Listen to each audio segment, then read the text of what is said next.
tankers? I just wanted to make a quick video. I don't think anybody has done this yet, so this is good for you guys to know. But I'm making a video on the Progetto 65. It is the Tier 10 medium auto reloading Italian tank.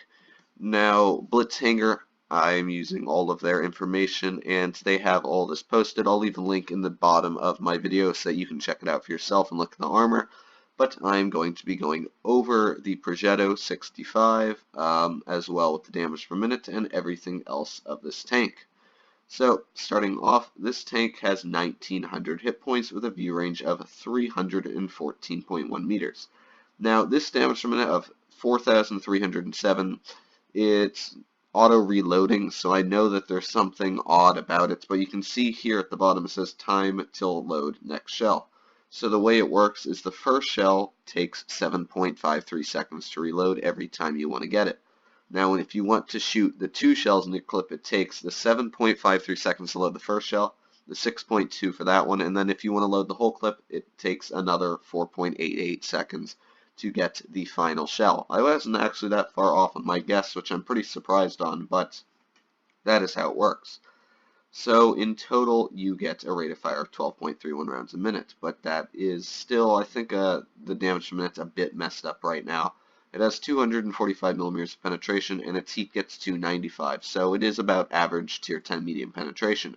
Damage is 350, 300 with heat, and its high explosive gets 53 millimeters of penetration with 5,000 damage per minute. Still not sure about that one. The aiming time is 1.51, which is actually very, very good from what I am knowing on other tanks. And the dispersion is 0.301, which actually isn't spectacular for mediums, but it is decent. As you can see, it's right about in the middle. Now, dispersion factors while moving is not spectacular. As you can see, they're a bit in the red, and the same thing while rotating turret and after shots. Now, this vehicle has 9 degrees gun depression, which is very good, and 20 degrees of gun elevation, which is also pretty sweet. So it's going to be very good at working ridge lines. Now, we're going to have to see if the turret is pretty armored, though. Now, it turns the turret at 44.67 degrees a second, which means in 2 seconds you can turn the turret 90 degrees pretty much. And the tank weighs 40 tons, so it is not very heavy. I wouldn't suggest ramming anything with it, and that probably suggests that it has about 0 armor, which I will show you soon. Now it is extremely quick, 65 forwards and 23 backwards, and it has an effective power-to-weight ratio of 26.06 on hard, 23.17 on medium, and 11.58 on soft. And the traverse speed is 62.05. So if you add that with the turret traverse, that's about 108 or 106 degrees a second.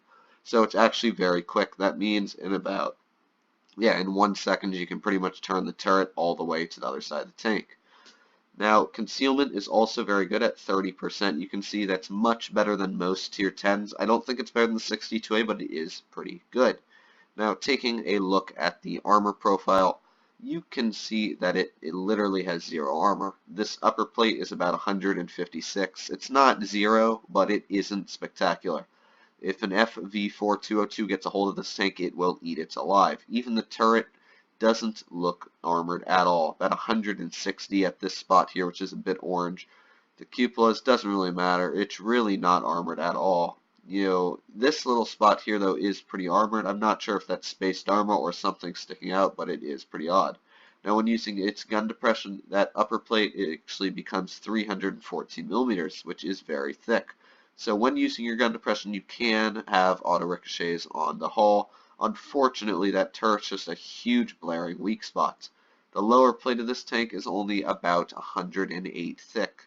And when using its gun depression, it makes it 94 thick, which means that pretty much any hashfire gun or high penetration, high explosive will easily cut through that lower plate. The side of this vehicle is a total of 70 the whole way around, which means you better keep the side of this vehicle away from any high explosive coming from tier 10 tank destroyers, tier 9 tank destroyers, and pretty much anything that has over 70 mil of pen. The rear of this turret is actually about 46 thick. That is really, really disappointing. That means that pretty much any tank in the game can pen it with high explosive. And the rear of this vehicle being about 27, actually 62 the upper part, which is pretty cool. and 34th rear turret. So if you actually get the tank looking like this at somebody else, you can actually pen that rear of the turret with pretty much high explosive everywhere. So overall, the armor on the vehicle is terrible. It looks like you can see from the front, easy to pen, sides, easy to pen, and even, let's take a look, even using that space armor, yeah, it's still only about 31 millimeters thick. So unfortunately, it is not going to be a super well armored vehicle, but you can see it has a very promising characteristics, especially with that new auto reloading technique. So this will be a very cool vehicle. I'm definitely going to pick one up myself, and when it does come out, I will definitely make a video on it. If you do like this video, please make sure to subscribe. It definitely helps out the channel, and I will leave a link to my Discord in the bottom below. I might start doing live streams, so if you'd like to be part of that, please join the Discord, and you can also submit your replays and stuff there. Thanks for watching.